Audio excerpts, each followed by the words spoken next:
विद्यार्थी मित्रांनो, आपण गणितीय क्रियांमध्ये वेगवेगळ्या क्रिया अभ्यासलेल्या आहेत. जसे की बेरीज असेल, वजाबाकी असेल, गुणाकार असेल, भागाकार असेल. त्याची आपण बरीचशी उदाहरणं सोडवलेली तुम्ही आतापर्यंत सोडवलेली आहात. बरोबर. आता मी इथं दोन 10 रुपयाची इथं माझ्या हातात नाणी आहेत.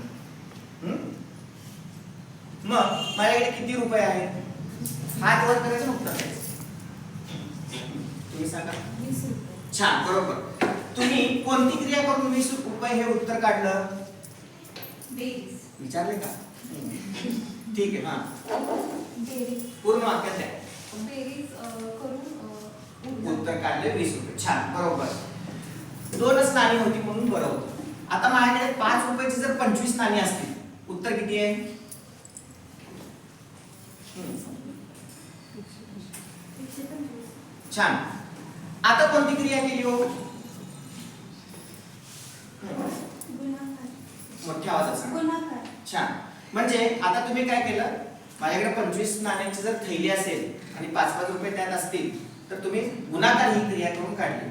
जर एकच संख्या वारंवार जर गुणाकार आपण करत असू, तर ती एक मांडण्याची वेगळी पद्धत आहे. त्यालाच घातांक असं म्हटलेलं आहे.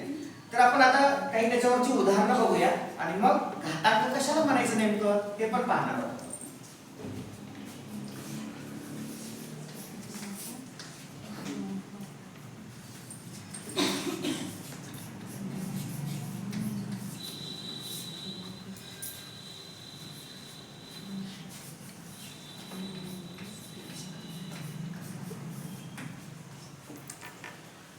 इथं 3 ही संख्या आहे आणि तिचा वारंवार गुणाकार आपल्याला लक्षात येतो.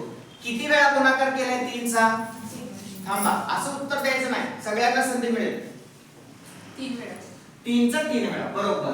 मग आता हीच जी पद्धत आहे मांडायची ती पहा. वारंवार येणारी संख्या खाली लिहिलेली आहे आणि किती वेळा आपण ती संख्या आहे ती संख्या आपण काय करतोय? तिच्या डोक्यावर लिहितोय.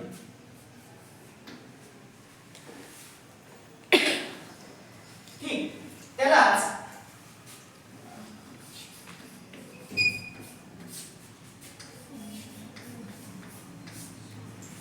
वारंवार येणारी जी संख्या आहे ती ठरते पाया आणि डोक्यावर जी आपण संख्या लिहितोय त्याला म्हणतात घात. ठीक आहे. आणखी एक उदाहरण बघूया आपण. इकडे कोण येईल? समोर कोण येईल? फक्त ही पट्टी धरायची. या,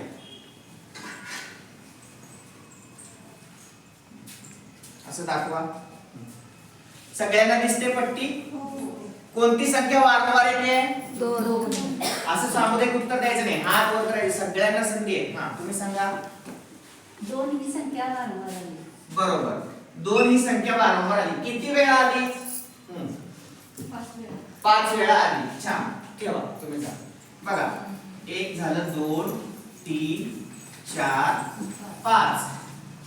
म्हणजेच 2 च्या डोक्यावर 5. जसं बघा, मंदिराचा पाया असतो आणि कळस असतो मंदिराला, बरोबर आहे? त्या पद्धतीने इथं वारंवार येणारी संख्या जी आहे ती आपण पाया या स्वरूपात लिहितो आणि कळस, जसं आपण पाय खाली आहेत ना, मनुष्याचे पाय आपण बघतो खाली आहेत आणि डोकं वर आहे. मग डोक्यावर आहे ना, ती संख्या डोक्यावर लिहायची. बघा, म्हणून ही संख्या डोक्यावर लिहिली आहे. तो झाला घात. आता याचं वाचन पण खूप छान पद्धतीने केलं जातं. 2 चा 5वा घात. आधी पाया वाचायचा आणि वरचा घात वाचायचा. 2 चा 5वा घात. इथे पण तसंच बघा, म्हणता येईल 3 चा 3रा घात. एवढं सोपं वाचन आहे. 3 चा 3रा घात, 2 चा 5वा घात. जी संख्या वारंवार येते, फक्त वारंवार येणाऱ्या संख्येलाच आपण असं लिहू शकतो. तर ह्याच संकल्पनेला काय म्हटलेलं आहे? घातांक ही संकल्पना म्हटलेली आहे.